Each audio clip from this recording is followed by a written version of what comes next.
on today's episode of Nerdy Dating, we talk about your outlook on dating can make or break how you find a partner. We also discuss avoidant 30-year-old men and a guy who can't seem to get over his wife's dating history. Talk about that and more on this episode, so enjoy. What's up, world? Welcome to another episode of Nerdy Dating. I'm your host, Zakka. And let's go ahead and hop right into today's episode.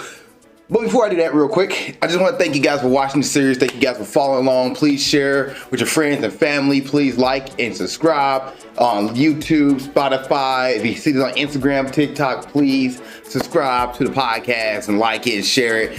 Thank you so much. Now, let's hop in. So this is another comment back to a video where I made about, a guy who's into a woman, he won't play games. And then I had a lady respond with, why do guys, approach women that they're not attracted to? So I responded back to that. Then we had someone respond back to that post when I said guys don't approach women that they are not attracted to. So guys will only approach a woman if he's attracted to her, whether that is right off the bat, sexually, or physically attracted to her, he will approach her. Then from there, he'll figure out whether or not he wants to get emotionally involved and whatnot. But if a guy's approaching you, he is at least physically attracted to you. He's not going to approach an ugly woman or a woman he deems ugly. He's just not going to do that. If a guy's approaching you, he is at the very least attracted to you or finds you sexually attractive. That's the baseline. That is the baseline for approaching a woman. He at least finds you sexually attractive or physically attractive. Well, I had that post, a lady respond back, and she goes this. And this is from Bree's Travel Talks. This is what she responded on my post. She goes, they're all a bunch of liars. So they're all a bunch of liars. They will cosplay whatever it is you're requiring. They either wasting your time with one goal in mind, which is, she put a cat emoji, so she's talking about sex, or checking off boxes on their list by trying to get married tomorrow. I have also opted out of dating. And when I read that, I was like, what do you want in dating? Do you want to be casual? If that's the case, the first guy who's saying only wants you because he's trying to get a little bit of whoopee or trying to have some sex, then go date that guy. Or do you want a marriage? Do you want to get married eventually? Then the guy who's saying, hey, I want to start as a marriage, I want to start dating for marriage, and let's get married tomorrow. You can be like, hey, slow your brakes. I don't want to get married tomorrow, but I would like to continue dating to see where this goes. Because that's optional too. There's only two type of people, men, I should say, in the dating pool. Is that are those who want to hook up and want the quick, easy, and get out the way, or those who are looking for a long-term commitment where there is a lifetime partner or marriage. There's two ways this is going to go. And it's up to you to figure out, okay, do you want to be casual and date somebody just for the sex? Or do you want to date somebody for marriage and long-term and feel like and get to learn about each other and see, do you guys work? Does the communication, does the compatibility, the chemistry, is that there? Do y'all align on your values? Those things start unraveling if you're trying to date somebody for a lifelong partner or marriage. But you don't get that if you're just like, well, I'm going to opt out together. I don't want to do casual sex, and I don't want to do, long-term commitment or marriage. You want one of the two. There's people out there who want to date somebody for marriage. If you're looking for a lifelong partner, the guy who's looking to get married, even though they're saying I want to get married tomorrow, that's not what they mean. They just want to learn about, is this person the one I want to talk to and date and get to marry and stuff like that. Like, get to that point. You can see him right there, go on dates, multiple dates. Learn like, okay, we at least know this guy's end goal is marriage and a lifelong partner. His end goal is not just sex. But if they do have sex with you, the person whose end goal is marriage, and they do have sex with you, and they're like, I just don't see this, that's their prerogative. And like, hey, I'm going to opt out of this.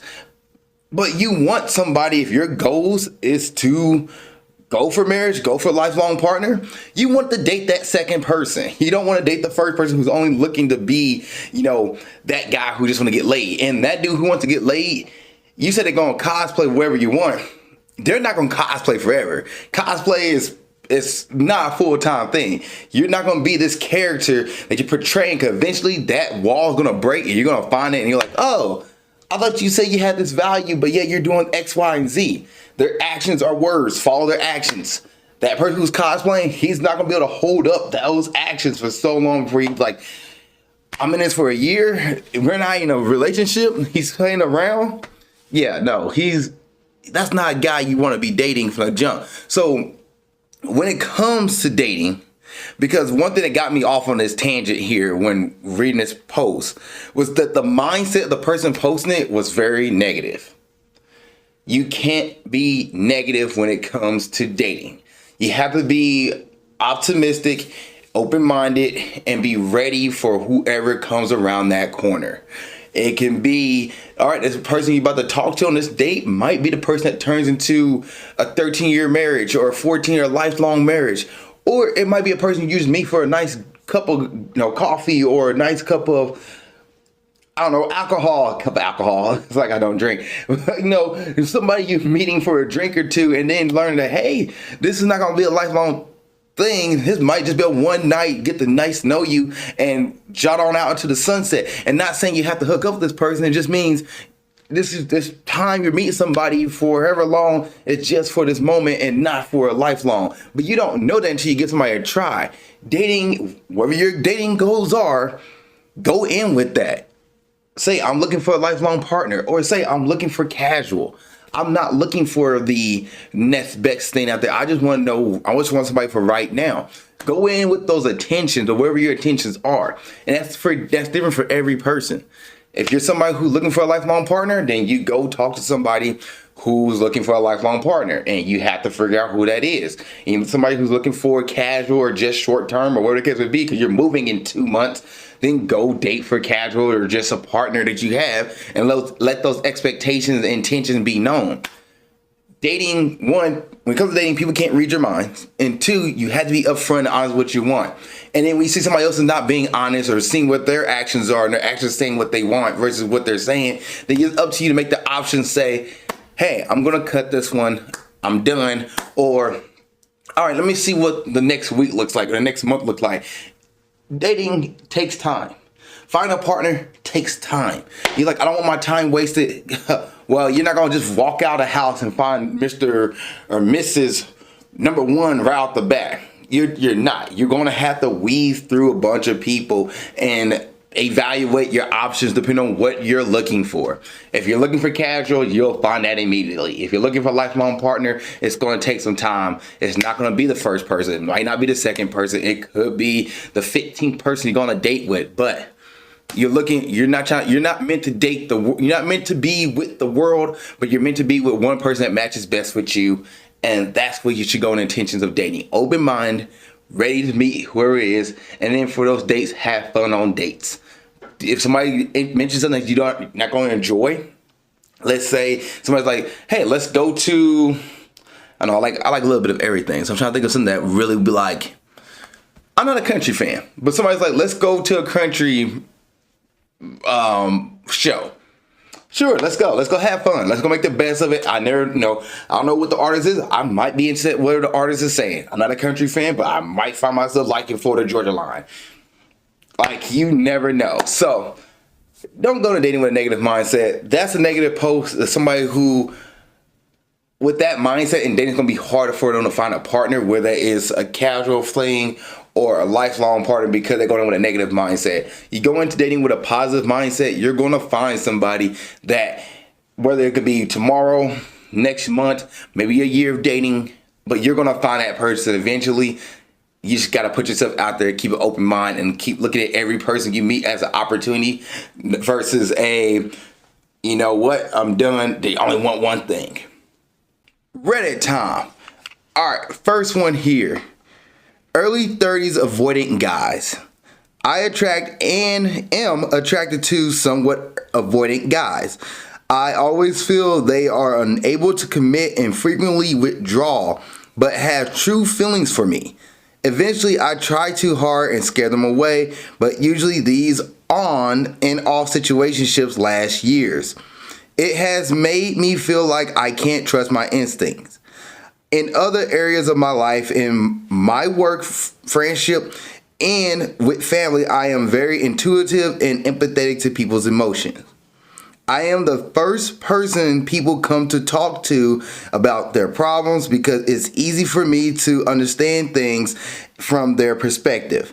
When I find myself in these situations where I thought I sensed someone's feelings and they push me away and send mixed feelings, I feel delusional. I am wondering if guys with these issues purposely keep women wondering. I would never continue to go back to someone I wasn't interested in, so I really don't understand it. I would love some insight from the avoidant perspective, guys. Well, I'm not avoidant perspective at all. I'm not avoidant. My attachment style is secure. But from reading the book Attached, from reading How Not to Die Alone, and reading Love Languages and the Science of Love, I read books when it comes to relationships and dating. That's just kind of person I am. I want to spread my knowledge and learn better ways to communicate. People who are avoidant, they are avoidant because they are working with they got something to work on themselves with, and they feel like they get too attached, they're going to get hurt. So therefore they start being avoidant and start pushing you away. If you want to date somebody who's avoidant, you have to let them know, like, hey, I need you to communicate with me. I need you to do X, Y, and Z. And just let them know, like, hey, this is how I like to feel. This is how I like to feel love. This is how I like to feel attractive or attraction and feel, that I am respected. Like, you have to set that up with somebody who's avoidant, and that way they can try to work on it. So they're like, oh, I'm not trying to be avoidant. I just right now working through something on my own and try to figure out how to deal with X, Y, and Z. And you gotta ask yourself, are you comfortable with dating avoidant people? But you found somebody who's going to be avoidant. All right, cool. Let them be avoidant. You go somewhere else, and then realize what your boundaries are. You say you got stuck in a situation for a few years. Start setting up boundaries. Say, hey, if this person doesn't text me within 12 hours or 4 hours or 6 hours, or they don't reach out to me within a day, okay, they have life, they're busy, I get they have work, but it's been 8 hours, they don't reach out to me. Well, I'm going to say, hey, make you aware of this. I like to be texted at evening, or called in the evening, or talk to them this day, or whatever the case would be, and they can't follow suit with that, then you have to be like, all right, this doesn't work for me. I understand how it works for you, but this is what I need. And you need to start setting those boundaries. That way you don't go in and back and forth with a guy who might have feelings for you, but he doesn't want to show commitment because he's afraid he's going to get hurt. Or what you can do with somebody who's avoidant, tell them like, hey, I'm not going to hurt you. I want to date and get to know you. I want to be there for you.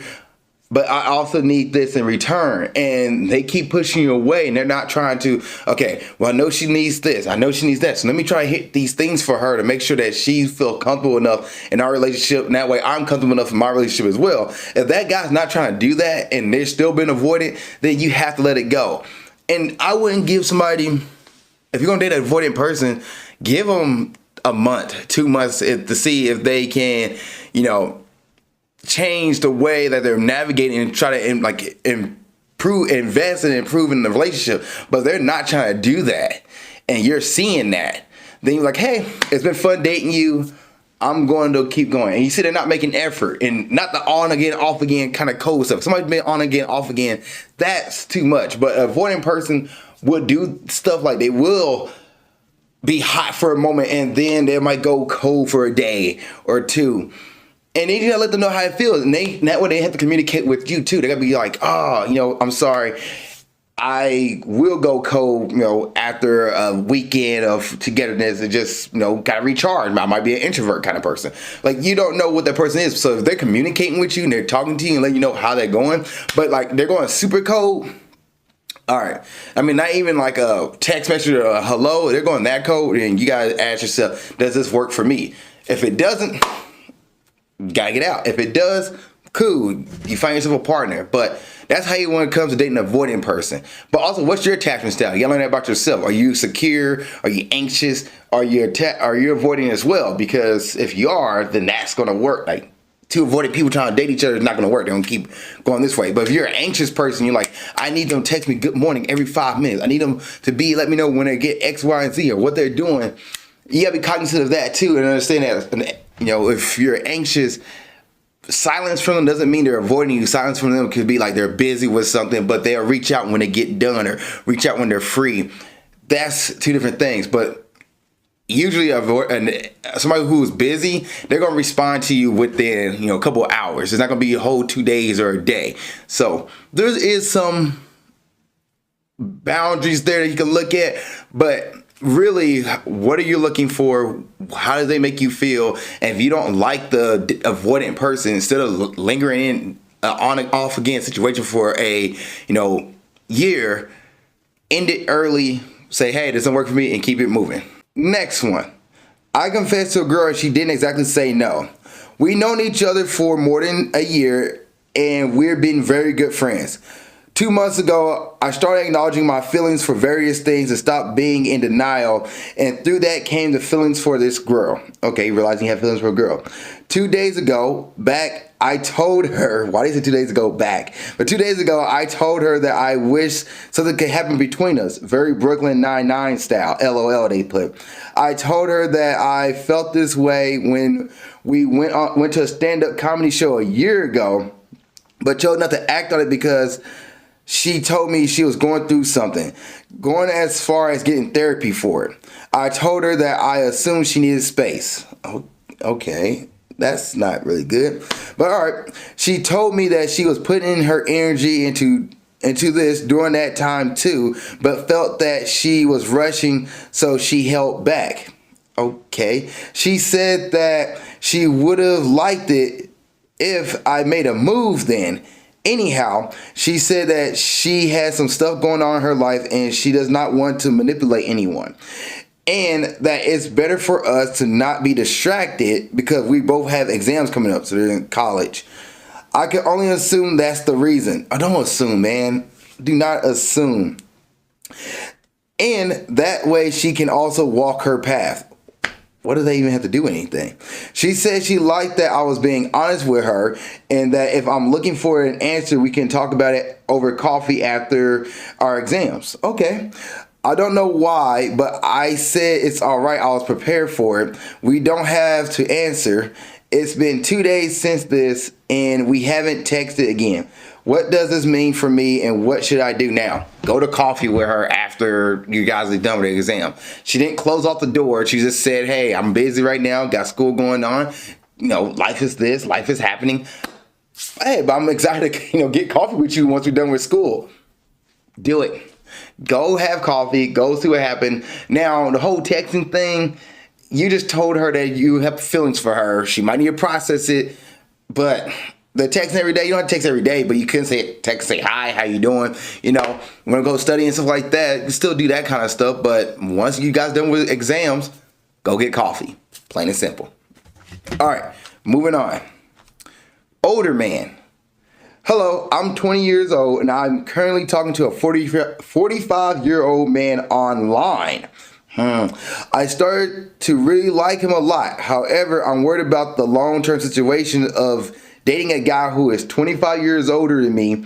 Should I end things now before it gets any further or continue to see what happens? We aren't even dating yet, but I don't want to get hurt in the future, so I don't know if I should keep talking to him. If we do end up dating, what would I tell my parents? They definitely wouldn't approve. Edit. Okay. We started talking before he knew my age, so he was not purposely looking for a younger woman. But you only met him online, so you haven't met him in person. He's long distance from you as well, I believe you said. Older, dating, 25 years old, long term. Sorry, so I jumped to long distance. But you haven't met this person in person yet. They're only online. Don't date this person. Go do your own thing. You're putting the cart before you get the horse. You're wondering like, oh, what happened when we started dating? You haven't met this person in person. They could be a catfish. I wouldn't waste my time. 45 years old or not. They can be 25. They can be 21. They can be wherever. They can be close to your age. You're 20. I wouldn't waste my time. Do not waste your time with dating somebody who you haven't met in person. online until you meet somebody in person. That's when you can start wondering, should you start dating this person? You have no idea what this person's like. They can be talking to you and making you feel, butterflies and all these special things, but also he's 45 years old talking to a 20-year-old on the website, and he haven't met in person yet. Let that sink in. What could that mean? So at this point, don't date this person. Go do your own thing, finish school, or live your life how you want. Meet somebody, in your area. If you want to go on dating apps, meet someone on dating apps who's around your age. But don't worry about this 45-year-old man. And if you want to date older men, that's your prerogative. I wouldn't take somebody who's like over the age of 30, trying to date somebody who's 20, who's not even legal enough to drink yet. I wouldn't take that person serious. But it's still your prerogative. Now, if you're, 22, 23, 24, dating somebody who's 45, once again, you're still going to get looks because of the age gap. But at least you have a more cognizant idea of what the dating world looks like, and you know what to look out for. So you can date older men all you want, but this situation is not about a guy who's older than you. This situation is definitely about somebody who you haven't met yet. Don't waste your time. Close that chapter and find somebody else. Let them be an online buddy. And if you actually find a partner, be like, hey, look, I found somebody. And I want to keep going through this. All right. Next one here. She only texted once a day with a brief reply. Male, 35 years old. I matched with a girl about 2 weeks ago, and since then we exchanged a few introductory messages the first day, but after that she only replies to my messages once per day, which is not enough to get to know her better. I initially asked for her number and she didn't share it, but after a few days she replied to my messages again after one day, and she just shared her number by herself without me asking. I asked her last week for a first date this weekend and she accepted. But I was hoping that we would talk more between last week and our first date next weekend. But again, her frequency of texting one message a day is not helping with that. I am confused now. I feel she might not be interested if she only replies once a day with a brief message. Not sure whether I should keep the first date. Thoughts, please. Look, man. She only replies once a day. You don't know her lifestyle. You don't know what she's doing. You don't know what she's dealing with. Is she a night owl? She works at overnight. You have no idea what's going on. She did set a date up with you. That's a good thing. That's a good thing. Let's keep talking to her. If she replies once a day, okay, once a day it is. That's what it's going to be like until we meet on the first date. And then once you guys go back and forth, in fact, I would get off the app. So I was just texting her because you got her number. Set the date up. You got the date set up. Check. Make sure time and everything's correct. Have that once a day message to the first date. And then once you get to that first date and you're realizing, okay, we actually meet in person. She showed up. You didn't get ghosted or got, what's the word I'm looking for? Not ditched on the first date. I can't think of the word right now. Stood up. You don't get stood up when she shows up and y'all have a conversation in person. You see how that conversation goes. Because maybe she doesn't really want to talk to you because she doesn't really know you. But have that conversation, see where that goes. And then from there, as that first date, if it's still once a day, then you have to evaluate, do you want to date somebody who only texts you or responds to you once a day? But only have that thought process until you get to the first date. So what you should do, have that conversation, once a day conversation, can let you know she's communicating with you.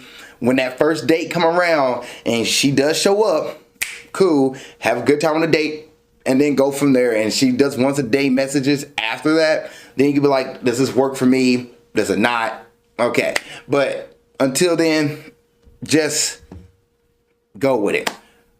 You haven't had to get to the first date yet. Like personally for me, my rule is like 3 dates of back and forth. Let's have a first date. And then from there, I might, reach out and say, hey, we're still down for the first date. And that's what you should do. Reach out, hey, you still down for that first date Saturday? Are you still free today? We're still good. Check in with her. If she doesn't say anything to you, just like, okay. All right. Hey, you just want to double check if we still good? If she doesn't say anything, because maybe we might not go. But she say, no, we're good. Okay, cool. Have that first date and go from there. All right, next one. Need advice on handling a needy guy. I'm a 30 female who never seriously got into dating. I was focused on studies and then my career. I did some casual dating over the years, but never pursued anything long term. Physical intimacy was never a huge draw for me, so I'm still a virgin. Recently, I decided to date seriously with the intent of settling down. I met this guy, 33 male, average looking.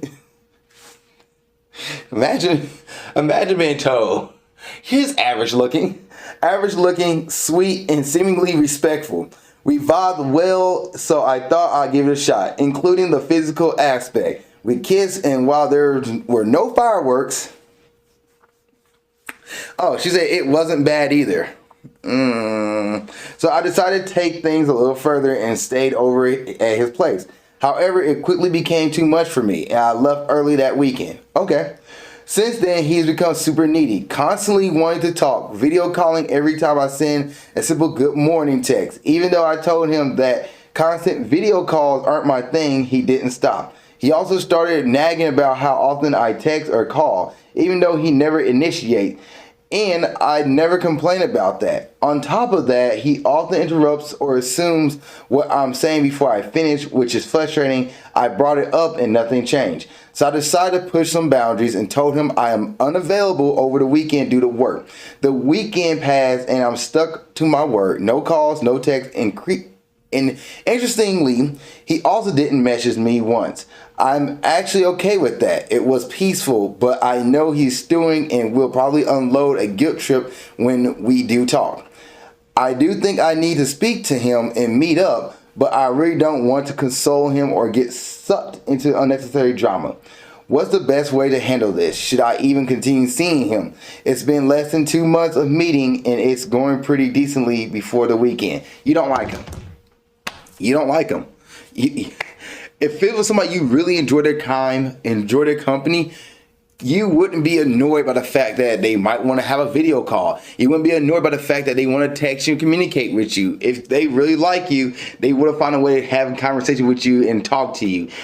This guy's not avoidant. This guy is actually being very secure, maybe anxious, but it sounds like what he's doing. Like he's not overblowing you like FaceTiming. And you didn't give us a breakdown. Like it's not like he's every hour messaging you, hey, what are you doing? What are you doing? Hey, well, how you doing? How you going? How you doing? He's just trying to have a conversation with you. Especially when that first 2 months of dating, you guys don't have it's infatuation, all the fireworks and stuff like that popping off, which you say you don't have fireworks. You say he didn't have anything at all. And you say it was decent. You call him average looking. Everything you're saying right now shows us that you're not attracted to him in a more romantic way than you're giving right now. It's okay to say, hey, I don't see this working out for us, You told him purposely to test his boundaries. You said to test his boundaries. If he tries to argue with him, somebody went down in the details. I'm going to start scrolling down. But you said, I decided to push some boundaries and told him I'll be unavailable over the weekend to do work. Of course he's not going to message you. You say you're going to be unavailable. Why would he want to bother you if you can't be bothered? See, he knows right then and there. Okay, she has her own stuff going on. I'm not gonna bother her. I'll talk to her when she wants to talk. That's what he's doing. He started taking a step back and say, I'll talk to her when she wants to talk. Versus, let me see if she's busy. I'm gonna message her right now. Look, you don't want to date this guy. That's perfectly fine. You can break it off with him. 2 months of dating, less than 2 months of dating, you even say. Break it off with him. Just say, hey, it's been fun. I realize I'm not really ready for a committed relationship right now. I don't even put it that way because you say you're looking for one. I would say I'm not really, it's been a fun time. I feel like we're not really a compatible match. After thinking about it, I don't think we're really compatible, but I wish you the best of luck. I'm going to move on and see what else is out there. And let him handle it that. Yes, it's kind of harsh to say to somebody, but just say, hey, we're not compatible. You're a great person, but we're just not the right person for each other. And leave it at that. He might get upset. He might feel hurt, but that's the way you do it. Okay, this person wrote a book in response. And generally, sometimes I do this, sometimes I don't, but I'm going to respond to this one. I want to read the comments on this one. Person deleted their profile, but they left the comment up. So, here we go. But I know he's stewing and will probably unload a guilt trip when we do talk. How do you know this? That's what somebody said to her. You can't assume it, but you can't know until it's certain. I will agree. It does seem like this person is needy.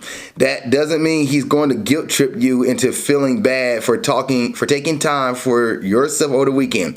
He might not. Again, you can't know for certain if this is how he'll behave. So give him a chance. So if he does, and if so, then end it. His neediness is clearly not a match for you. When you next talk to him, if he starts expressing neediness, give him a chance to finish and then say this. I hear what you're saying. It sounds awfully needy to me. Don't say that. Don't say that at all. I'm just not into neediness and don't really want a needy partner. I don't think this is going to work out. I need to move on and then end the conversation and leave. No need to say anything more.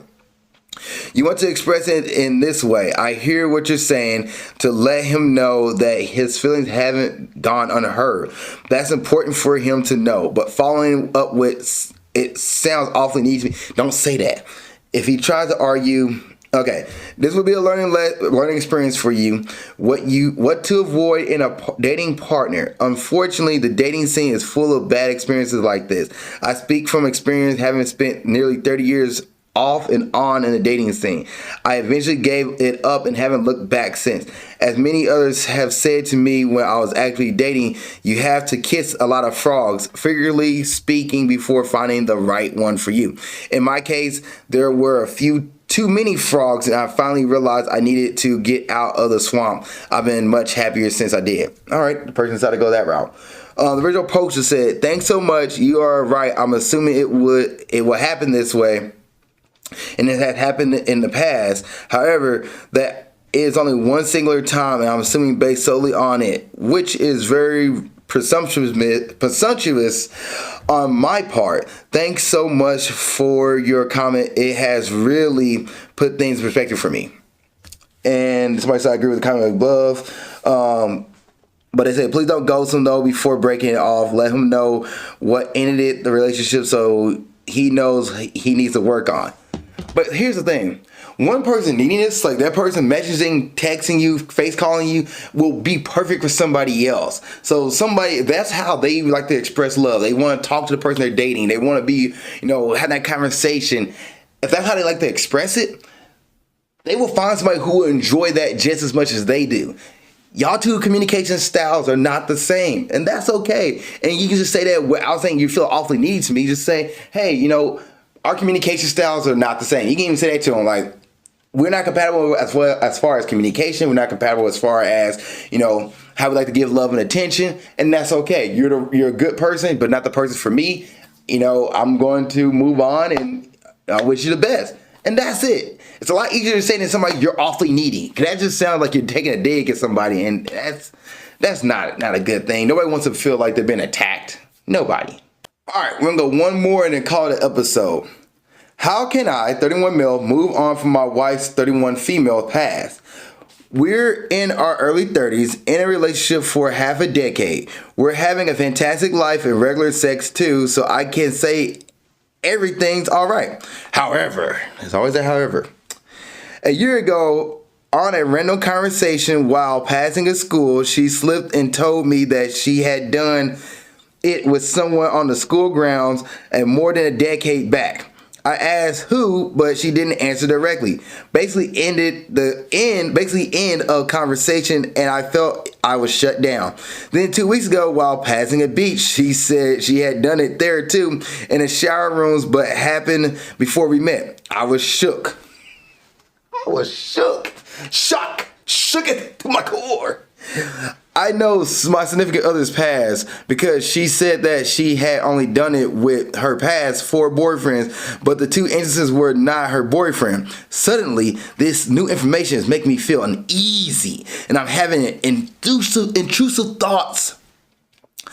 We were also kind of adventurous in our early years, but her energy has significantly less when we had the child. That happens. Yeah, like expect that.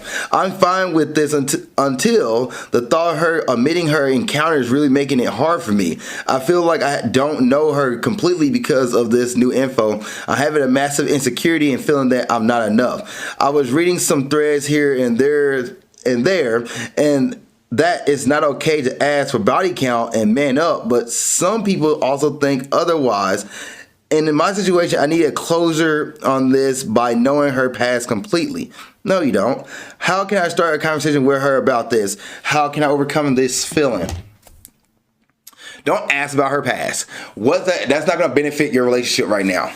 Like at all. Like asking about, who'd you hook up with here? How many boyfriends did you have? How many people did you have sex with? You are married to her. Y'all are married. The fact that you're going to ask that does not help you in any way possible. It does not give you any benefit to your current relationship.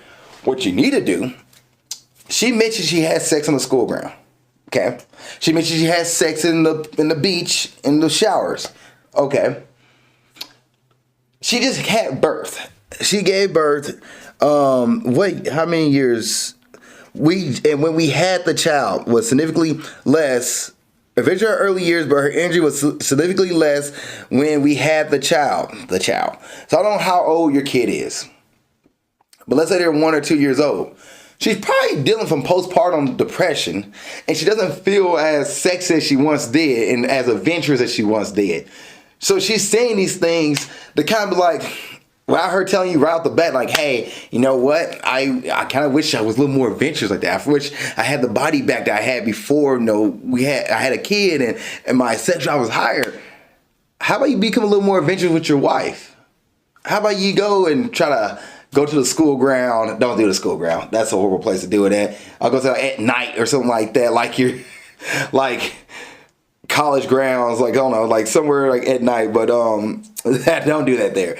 But look, go to a park, have car sex, like go do something that's like outside your guys' normal comfort zone to make her feel like, oh, she's that adventurous person again. That's what I'm bet happening right now. I'm bet that she's not feeling as adventurous and sexual as she once was before she had the baby, and she's like reminiscing about like at the time she used to do this and the time she used to do that. This is your opportunity to take your wife somewhere special. Go get a hotel room. Pretend to be, hey, lady, saw you at the bar. Like, have your wife go to the bar and then you walk up on her like, lady, I saw you at the bar. Like, you went there 30 minutes later. And then go get the hotel room and try to be adventurous with each other. Or, get a babysitter and get out the house and have fun. That's what I think she's hitting at. And for you to get, become insecure, at the end of the day, you have a ring on your finger. She has a ring on her finger. Y'all decide to marry each other. Y'all stood on each other's vows. And y'all believe in monogamy. Stand on those vows. But don't become stagnant in your own relationship. Don't become stagnant in the bedroom. Keep it, spicy. Maybe she wants you to dress up. Ask her, what turns her on. Ask about that. You guys are in a marriage. You guys seen everything from each other. Ask her, hey, what turns you on, babe? I just want to sit down and hear what you... Next time y'all cuddle and ask, what turns you on? See what she says to you. And then try to get that going. Ask her, hey, babe, you want to try something different? You want to change up our routine? Want to go grab a hotel room, get a babysitter? You want to go out to the bars, have a couple of drinks, and then go, get a hotel room? You want to go, to the club? You want me to act like I've never seen you before and come up to you like, hey, how you doing, lady? Haven't seen you around here. Like, whoever cheesy this is, it's going to be awkward. It's going to be funny. It's going to be goofy. Y'all have fun. Then go have fun. Like, y'all have fun in that moment. And then go actually have actual fun in the bed. Like, I think what you're doing, focus on the past, focus on the wrong thing. You need to focus on, okay, why she mentioned these things? What can we do to spice it up? Maybe she's missing something. Sit down with her and say, hey, babe, when I heard you, and you'll say, if you really want to talk to her about it, say, babe, I'm sounding insecure. Be upfront and honest with that. When I hear you talk about, those past experiences you had with so-and-so at the school ground and so-and-so in the beach bathroom, the beach shower, it made me feel like that I feel like I'm missing out on maybe we're kind of not hitting something sexually. Do you want to spice things up? How can we spice things up? How can we make our sex life a little more fun? So that way you have more memories besides the ones you have in your past. Let's do some few other things and see what she says. And she open to it, have fun. The world is y'all oyster. Go to the park, have fun in the car, be mysterious somewhere else, role play, whatever case you want to do that. But don't try to sabotage your situation right now because you're bringing up her past, making you insecure. Don't do that at all. Thank you guys for watching this episode of Nerdy Dating. Hope this advice out here works for you guys. Hope you guys take something away from this. I appreciate you guys for watching this episode. Appreciate y'all so much. See y'all next time and keep being awesome. Thank you for watching this episode of Nerdy Dating. I really appreciate it. If there's another episode you want to watch, you can look at it right there. If you want to subscribe to the page and watch more content, it's down here. Also, you have a question about dating you want to put in the comment section, go ahead and do it. Or you can send me your dating question to my email of alizakkanerdydating@gmail.com. That's alizakkanerdydating@gmail.com. And I will answer your question on the next episode of Nerdy Dating. Thank you so much for watching this show. I appreciate you and keep being awesome.